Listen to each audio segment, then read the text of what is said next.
Hi, it's Dwyer, gamblersadvisory.com, DwyerVIP.com for free premium sports picks. Look us up in the sports section on Roku. We're there. Dwyer Boxing and Sports News. Remember, the opinion you should follow should be your own. Just consider this video to be a second opinion from a complete stranger online. Let's touch on a few boxing stories that might be a bit underreported that I think will impact the sport. Now, you know that it's long been a heartfelt belief of mine that over time sports will regulate themselves to some extent. Right? Well, what I want you to do is to look long and hard at Alex Ariza. You may recall Alex Ariza used to work with some Freddie Roach fighters, right? Keep in mind, Ariza, for a guy who's outside the ring, has worked with some of the biggest names in the sport. So Ariza used to work with some Freddie Roach fighters. Understand the way the relationship is. The trainer introduces the fighter to the nutritionist. It's up to the fighter to decide whether or not to hire that nutritionist. Right? Alex Ariza was supposed to be a nutritionist. He was supposed to be a consultant for fighters who wanted to work with him. You can imagine, since the fighter has gone to the trainer for guidance, the trainer's word or the trainer's introduction of the nutritionist would carry a lot of weight with the fighter. So understand, while Ariza was at the Wild Card Gym, Alex Ariza worked with Manny Pacquiao, Amir Khan, and Julio Cesar Chavez Jr. Right? Three guys who have held titles. Three guys who have been in multi-million-dollar fights. Now, there was a falling out with Freddie Roach. Right? The truth usually comes out after a falling out. Freddie Roach, in an interview, actually said that he viewed Ariza as shaky.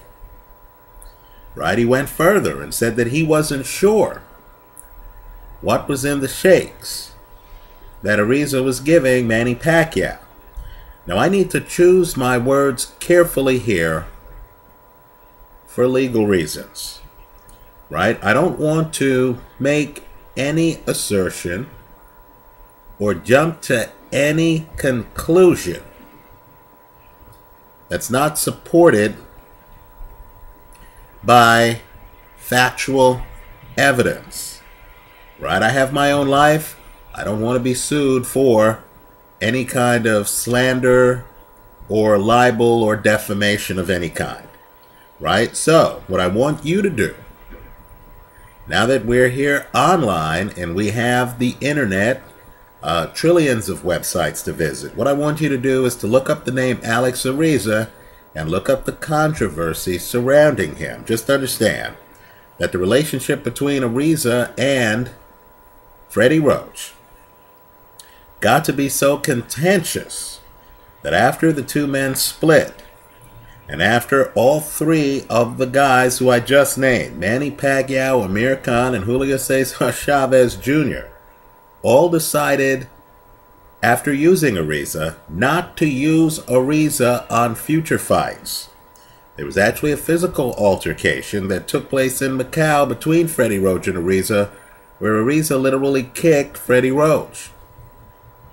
Now, by then, Ariza had moved on, away from Freddie Roach's stable of fighters, right? And Freddie Roach, of course, is a multi-Trainer of the Year winner. One of the biggest trainers in the sport. One of the best trainers in the sport. Ariza actually moved on to another great trainer in the sport, Robert Garcia. Now, you may know Garcia as the older brother to champion Mikey Garcia. But understand, Robert Garcia is also the trainer of former champion Brandon Rios, and he's the trainer for Marcus Maidana, another former champion who recently gave Floyd Mayweather a spirited fight. Well, understand, Alex Ariza was working with Marcus Maidana.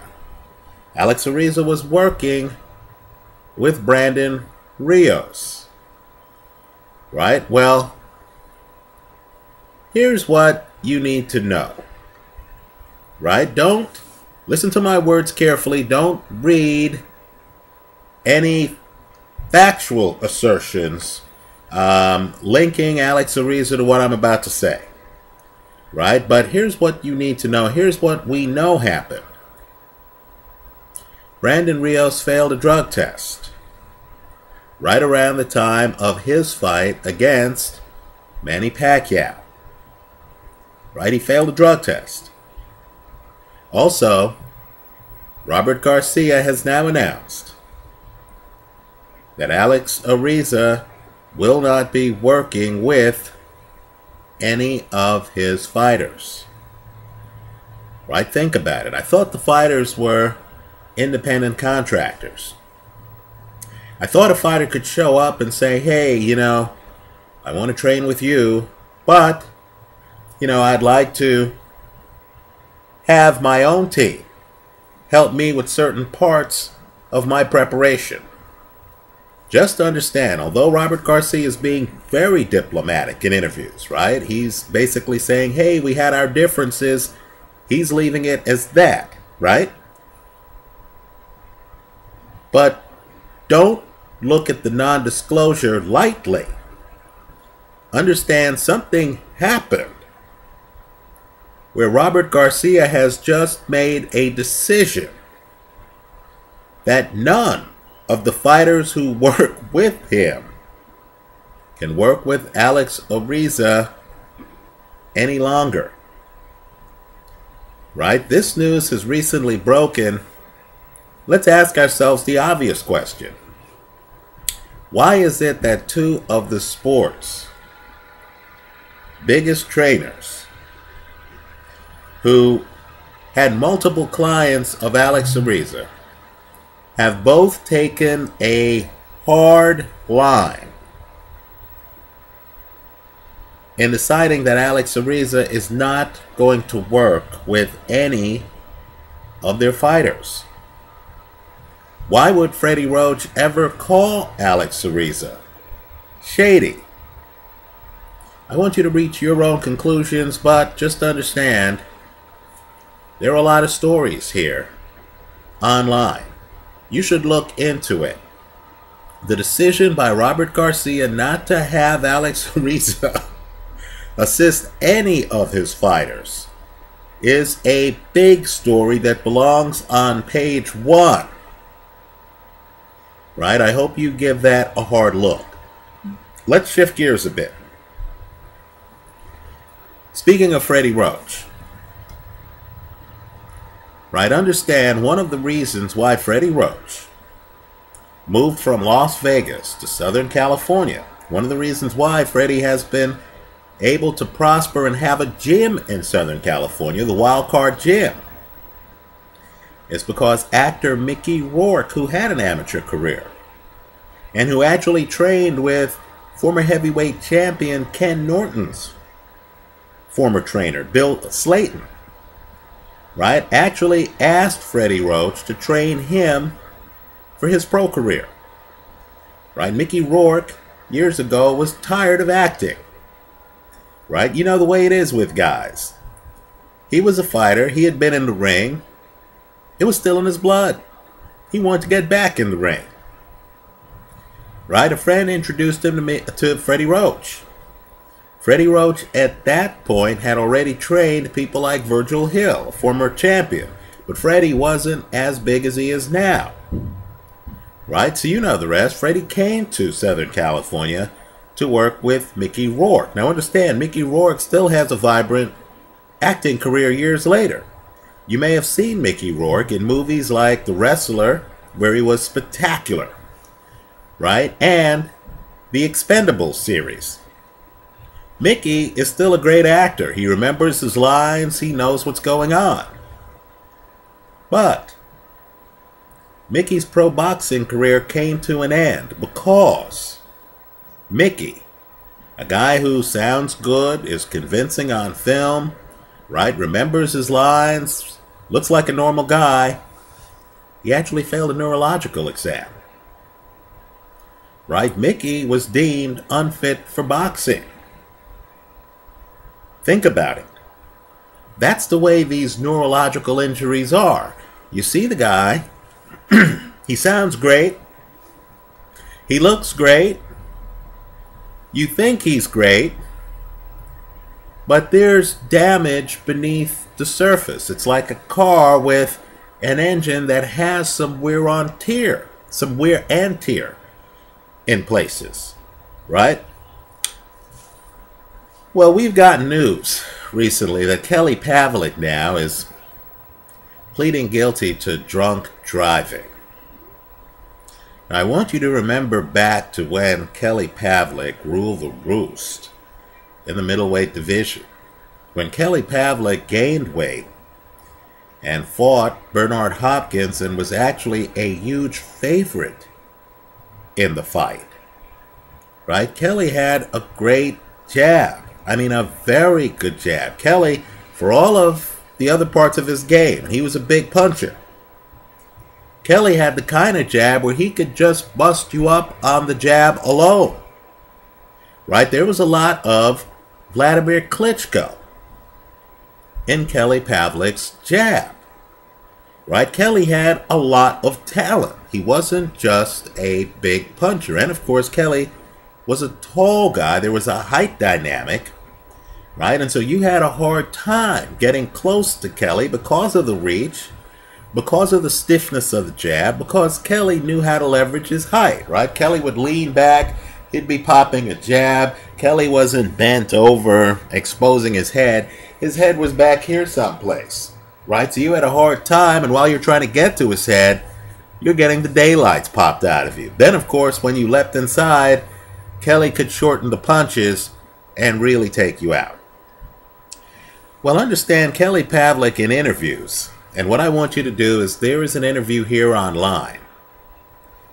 It's from July 1st of last year, 2013.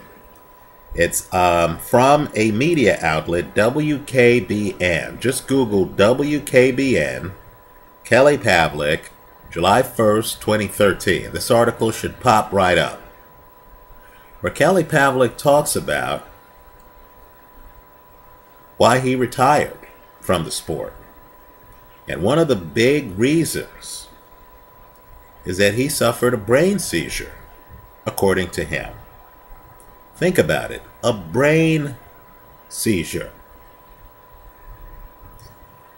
Kelly was actually supposed to fight Andre Ward. It was Andre Ward who, according to reports, suffered a shoulder injury, causing the postponement of that fight. Right? But now we're finding out that between the two guys, it looks like Andre was the healthy one, because brain injury is really a whopper. Right? Just understand, Kelly Pavlik has suffered at least one brain seizure. Understand too, getting hit in the head doesn't help your mental health. Think about the long list of fighters who, quite frankly, clearly suffer from depression at times. By their own admission, have had problems, right? Often, depression can lead to substance abuse. In Kelly Pavlik's case, alcohol abuse, right? Kelly Pavlik was in 60-day rehab in 2010. Now, in 2014, he's pleading guilty to drunk driving, right? Other fighters who have had issues, Oscar De La Hoya, right, has had some issues. You can Google them, right? He's back from rehab now. Ricky Hatton has had some issues by his own admission, right? You'd be surprised how many of these fighters have had issues. So as you Look at the Kelly Pavlik story. Let's hope, and I'm serious about this, let's hope that Kelly gets his life together and that you don't see any reports of Kelly Pavlik returning to the ring. Brain seizures are serious things. Understand too, alcoholism depletes the body. Right? When you keep track of fighters outside of the ring, you know if that fighter comes back after the kind of real-life drama that Kelly Pavlik has had, you'll know that that fighter won't be able to reach the heights they once occupied in the sport. Right? You'll know that when the fighter comes back and there's a lot of hype, fighter might win his first few fights against tomato cans. Many of the fans are just going to remember the fighter's brand, Kelly Pavlik. They'll say, oh, I remember Kelly. I remember Kelly beating all kind of guys. Right? They'll think about Kelly against Edison Miranda. And they won't realize that the guy today is the guy at an end of a long journey that has included health issues. Right? So just pay attention to Kelly Pavlik. Understand too, boxing really is a sport where it's a bit divorced from reality in terms of timeline. Kelly Pavlik, after a long career, is still in his early 30s. This is a young man with his life ahead of him. Right? He's tackling problems now. Right? Understand, it's going to be a long road for him. Let's hope the brain condition doesn't deteriorate. Right? There are many quality years of his life ahead of him. Right? Just Google the Kelly Pavlik story and keep an eye on it. He's been battling his demons now for some time. His retirement at the time may have seemed to be too early. But let me tell you, based on what I'm reading now, he's gotten out of the sport at the right time. Let's hope he doesn't return as a fighter. This is too brutal a sport. Let me hear from you. Leave your comments for me here online. Visit us at gamblersadvisory.com. Thanks for stopping by.